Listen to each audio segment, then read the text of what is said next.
भोर में लगभग 4:30 बजे मुख्तार अंसारी बांदा जेल में पहुंचा दिए गए। वज्रवाहन और एम्बुलेंस जेल के भीतर गई। जेल का फाटक खुला और भीतर पहुंचाया गया। 4 चिकित्सकों की टीम उनका चेकअप करेगी। चेकअप पहले से भी वहां किया गया, जहां से रूपनगर जेल में चेकअप करने के उपरांत मेडिकल रिपोर्ट के साथ उन्हें भेजा गया। कई स्थान ऐसे आए जब मुख्तार का काफिला रुक गया। रुकते ही अफरा तफरी मची, इस बात का भी हम उल्लेख करेंगे। और रोका किसने? स्वाभाविक है, जैसा कि मैंने कल के वीडियो में कहा था, जाहिर सी बात है कि इतने देर की यात्रा के दौरान कम से कम 2 बार 3 बार लघु शंका के लिए आदमी जाएगा। और जिस चीज़ को रोका नहीं जा सकता, भूख और प्यास के अभाव में रह जाएगा, लेकिन अगर नित्य क्रिया के लिए जाना होगा तो उसे रुकना ही पड़ेगा।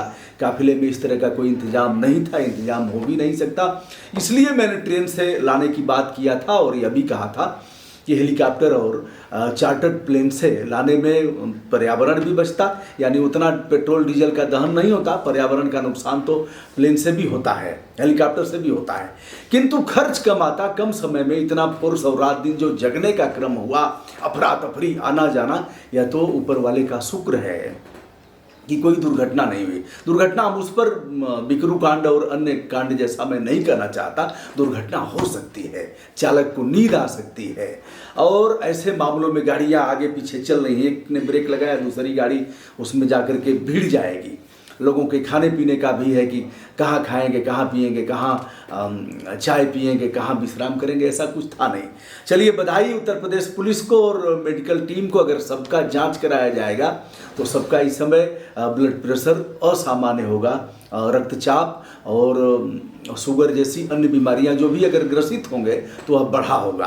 क्योंकि व्यक्ति को सोने का 7 घंटा वह नहीं सोएगा 24 घंटे में, तो मानसिक रूप से स्वस्थ नहीं रह पाएगा। चलिए, हम बताते हैं सत्ती थाने पर जब कानपुर देहात में यह रुका और फ्रेश होने के लिए उतरे। मुख्तार अंसारी का भी शायद उतरना हुआ और कुछ पुलिस के अधिकारी, उस समय अफरा तफरी मच गई। मीडिया का रोल देखने लायक था। चिल्ला चिल्ला करके कौन कितना चिल्लाता है, तो ठीक है, उनका काम है, उन्होंने किया। और ठीक है, लोगों के जहन में अभी था कि कोई दुर्घटना हो सकती है, कहीं कोई। कानपुर काफ़ी विख्यात है इस मामले में, कुख्यात है कि कानपुर में ही ऐसी घटनाएं होंगी। तो दोस्तों, यह रहा। अब एक पंकज उधास का गीत मुझे स्मरण हो रहा है। पंकज उधास ने यह गीत गाया है। गीत से पहले है गली गली गली में फूल बिछाओ, खूब मचाओ शोर।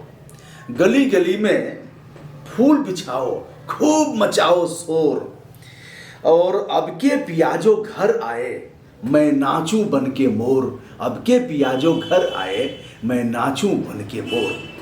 आगे की लाइनें हैं, मोहे आई न जग से लाज, इतना जोर से नाची आज कि घुघरू टूट गए।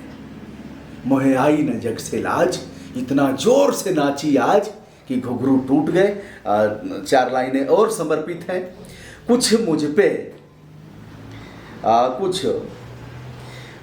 पे नया यौवन भी था, कुछ प्यार का पागलपन भी था। हर पलक मेरी तीर बनी और जुल्फ मेरी जंजीर बनी। लिया दिल साजन का जीत, वो छोड़े पायलिया ने गीत कि घुघरू टूट गए। छोड़े पायलिया ने गीत कि घुघरू टूट गए। और एक लाइन और है अंत में, जो ऐसा लचका मेरा पाँव कि घुघरू टूट गए। तो सारी सीमाएं टूट गई, घुघरू को तोड़ दिया, तार तार कर दिया, ऐसा नंगा नाच हुआ। दोस्तों, बताते चलें, जुबान तमाम जो हमारे पॉलिटिशियन हैं, जिनको आप अपना आधार मानते हैं, इधर तो खूब गाली मिली है। और गाली एक ने नहीं किया है, गाली सब ने दिया है, सारे दल के लोगों ने दिया है। यही मौज का विषय। अगर एक गरियाएगा तो समझ लीजिए कि आप एक तरफा हैं, तो सब ने गरियाया है। और मैं कमेंट देख रहा था, कुछ कह रहे हैं कि यह तो भाजपा का बिकाऊ हो गया है, भाजपा वाले कह रहे हैं कि पच नहीं रहा है, और फिर ऐसे तैसे। तो दोस्तों, यह चारों तरफ से आया है, तो इसका मतलब मामला ठीक चल रहा है और सही ढंग से लोहा गर्म है और हथौड़ा सही ढंग से बज रहा है। बजाना चाहिए, कौन बजाएगा? सब अगर ऐसे ही करेंगे तो कभी सपा गरी आएगी, कभी बसपा गरी आएगी, कहेगी ये दलित विरोधी हैं, कभी कहेंगे कि ये अखिलेश को नहीं बचा पा रहे हैं, कभी वह कहेंगे ज़्यादातर जिस तरह के कमेंट आ रहे हैं कि योगी जी सही कर रहे हैं, लुढ़का देना चाहिए, ठोक देना चाहिए, ठोक देगा, ऐसा मुख्यमंत्री है, योगी की पुलिस है, तमाम तमाम तमाम ऐसे। दोस्तों, देश न योगी से चलेगा, न अखिलेश से चलेगा, न बहन जी से चलेगा, न प्रियंका से चलेगा, न केजरी बाबू से चलेगा, न ममता से चलेगा, और न प्रधानमंत्री जी से चलेगा। देश तो संविधान से चलेगा और हम संविधान सम्मत बात करेंगे। किसी को अच्छा लगेगा तो ठीक है भैया। तुलसीदास जी ने लिखा है मानस में, वाराणसी में भी उन्होंने कुछ अध्याय की रचना किया है, चित्रकूट में किया, और गोस्वामी तुलसीदास जी ने लिखा सबसे पहले कि निगम वेद पुराण का अध्ययन करके मैं इसे लिख रहा हूँ। फिर उन्होंने लिखा कि स्वांतः सुखाय तुलसी रघुनाथ गाथा। उन्होंने कहा स्वयं के सुख के लिए इस ग्रंथ को मैं लिख रहा हूँ, स्वांतः सुखाय।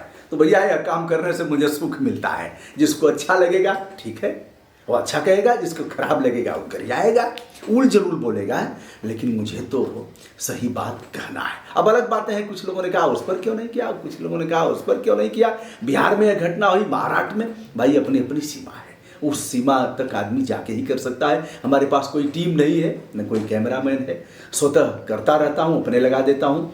जहाँ जाता हूँ वहाँ कोई कैमरामैन मिल जाता है, कैमरामैन सम्मानित कैमरामैन, कैमरा पर्सन मैं नहीं कहता, कभी नहीं कहूँगा। मैं कहूँगा हमारे सम्मानित छायाकार, ऐसे उनका भी सम्मान है और हमसे अधिक जानते होंगे वो कैसे घुमाना है, कैसे किधर दिखाना है, तो हमसे अधिक उनकी इस मामले में दक्षता और कौशल है। तो उस कौशल विकास का सम्मान घुंघरू टूट गए। अभी सिद्धार्थनाथ सिंह हैं, कई बार इनके बोल बिगड़े थे और ऐसे लोगों को पाला जा रहा है। मिनिस्टर रहने लायक नहीं है, नहीं है, कदापि नहीं है मंत्री रहने लायक। कई बार बोल बिगड़े, चमकी बुखार से, और उस बुखार से जो मरे थे बच्चे, गोरखपुर में मरे थे, तो इनका कहना था कि इस सीजन में तो बच्चे मरते ही हैं, लेकिन पाला जा रहा है, पालेंगे।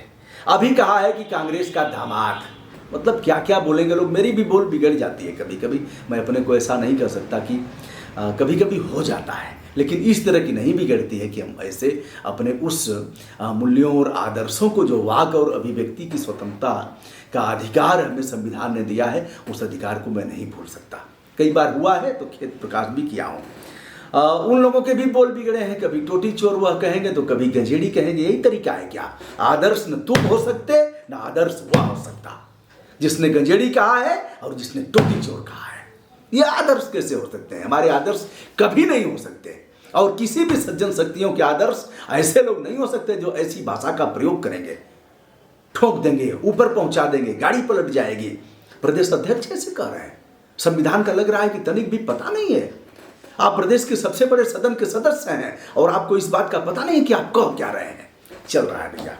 तो जो भी बात करेंगे, सर्वोच्च न्यायालय में उत्तर प्रदेश ने जो याचिका किया था 32 के तहत, उसके बारे में भी हम बात करेंगे। कोर्ट में क्या कहा गया था, याचिका किस आधार पर किया और प्रदेश सरकार की बात कैसे माना कोर्ट ने, इन सब बातों पर भी मैं बात करूंगा। बादा पहुंच गए हैं। मैंने सबसे पहले देश का व्यक्ति हूं दोस्तों, ठीक है, मेरे पास इसकी गणना नहीं है, रिकॉर्ड है मेरे पास। मैंने कहा था सुप्रीम कोर्ट से, प्रदेश के राज्यपाल से, कॉन्फ्रेंसिंग के जरिए पेशी कराओ। जब जेल में वो सुविधा है कॉन्फ्रेंसिंग की और सुविधा न्यायालय में भी है, तो कॉन्फ्रेंसिंग के जरिए पेशी कराओ या जज साहब जेल में जाओ, जेल में जाकर के सुनवाई करो। उसके बारे में भी बताऊंगा। जब इन लोगों का इस परिप्रेक्ष्य में जन्म नहीं था, कभी किसी अपराधी के बारे में ये लोग बात नहीं करते थे। आपका अपराधी वो अपराधी नहीं है, क्रांतिकारी नेता है। दूसरे का अपराधी अपराधी है। अपराधी जाति देख करके होगा, अपराधी धर्म देख करके होगा, अपराधी दल देख करके होगा। यह मीमांसा निश्चित रूप से राष्ट्रीय दुर्भाग्य से कम नहीं है। चलिए, मुख्तार की पेशी जल्दी हो और जल्दी से मामला निस्तारित हो। मुख्तार अपराधी है तो अत्यल्प समय में मुकदमे का निस्तारण करके और फिर कार्रवाई किया जाए। ऐसे जितने भी अपराधी हैं, किसी भी तरह वह समाज के शुभचिंतक नहीं हो सकते, समाज की मुख्य धारा में नहीं जुड़ सकते। जिन लोगों ने इतने अपराध किए हैं, उनकी सुनवाई किया जाए। दोस्तों, मैं हूं ब्रजभूषण दुबे। यूट्यूब चैनल ब्रजभूषण मार्कंडेय से छुट्टा पशुओं ने भी रोक दिया था। कई जगह छुट्टा पशु दुर्घटना करते हैं, या तो ऊपर वाले का शुक्र है कि सारे पुलिसकर्मी और मेडिकल की टीम के जो हैं वह लोग बाल बाल बचे हैं। ऐसे मामलों में रोज दुर्घटनाएं होती हैं, तो इसलिए हमने एक विचार आमंत्रित किया था। आज भी पढ़े लिखे युवाओं को के लिए विचार आमंत्रित करता हूं कि वह कैसे ले आते, कौन कौन सा एहतियात बरतते, इस मामले में चूक कहाँ हुई है। वे रहते अगर प्रशासनिक अधिकारी और उन्हें जिम्मेदारी दी जाती मुख्तार अंसारी को लाने की, तो वह क्या करते। विनम्रता के साथ हमारा नमस्कार स्वीकार करें। बहुत बहुत धन्यवाद, सादर अभिवादन।